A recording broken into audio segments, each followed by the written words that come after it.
Ça prend du courage aujourd'hui, là. Toutes les portes de grange sont ouvertes. Il fait -20 à peu près, le ressenti avec le froid. Comment allez-vous? Ça achève le froid, là, je vous le dis. À chaque capsule, je vous dis, ça s'en vient, ça achève l'hiver.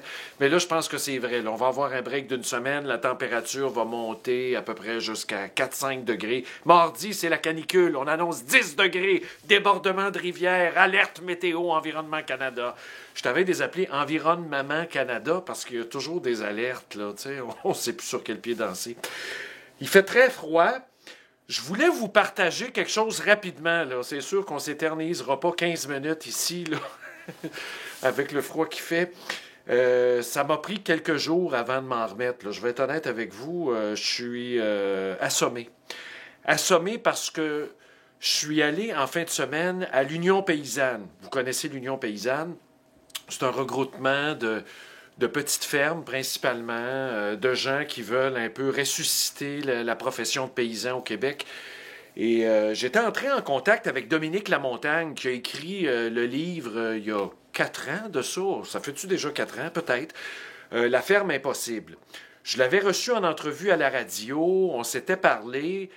Puis bon, on s'était perdu de vue, là. Mais là, j'ai relu, là. Mais je vais être honnête avec vous, je ne l'avais pas lu au complet, là. Mais là, j'ai relu au complet La ferme impossible. Moi, je vous invite à vous le procurer. C'est aux éditions Éco-Société. C'est un manifeste. C'est un statement. Grosso modo, là, c'est à peu près une centaine de pages. Il y a un excellent survol historique que Dominique fait sur la place de l'agriculture au début de la colonie, ensuite au 19e siècle, le nombre de fermes, comment le commerce était organisé, comment les petites fermes cultivaient plusieurs choses, étaient polyvalentes. Puis là, à un moment donné, il y a eu un mouvement là, qui s'est organisé, puis les mises en marché, puis l'époque du Plessis, puis on passe à travers tout ça. Et à un moment donné, écoutez, c'est fabuleux. Je veux pas tout vous en dire. Procurez-vous le livre, c'est pas cher, là, puis ça se lit là, d'un trait, c'est très, très bon. Tu lis ça, puis t'es ébranlé, là. Vraiment, c'est un livre de référence, là. Quand on va faire l'histoire de l'agriculture dans 40-50 ans, ce livre-là va être à un moment charnière, là. Bon, tout ça, vous allez me dire, mais qu'est-ce qui est arrivé en fin de semaine pour que tu nous parles de Dominique Lamontagne? C'est parce qu'il était invité à l'Union paysanne, puis on s'était parlé, quelques semaines avant, pour un projet. Puis là, il arrive là samedi, puis j'arrive là, à la ferme Guyon, là. C'était là qu'il était le meeting à Chambly, pas tellement loin de l'autoroute 10.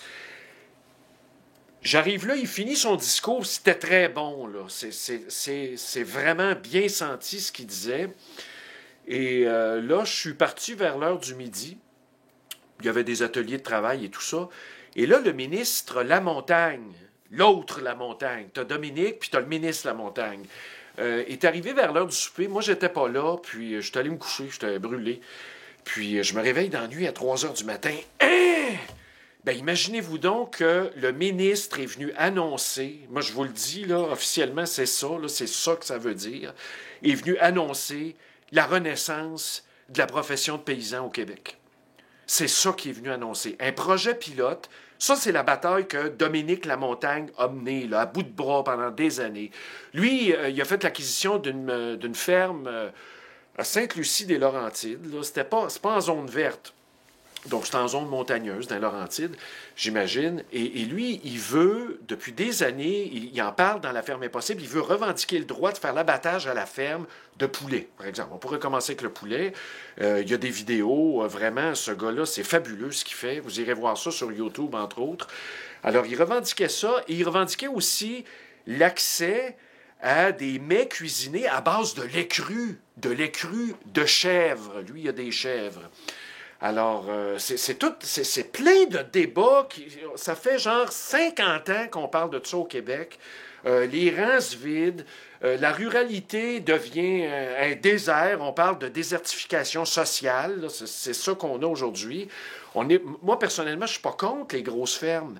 Je ne suis pas contre les gros élevages. Je ne suis pas contre la gestion de l'offre. Mes voisins, tout le monde en fait ici, là.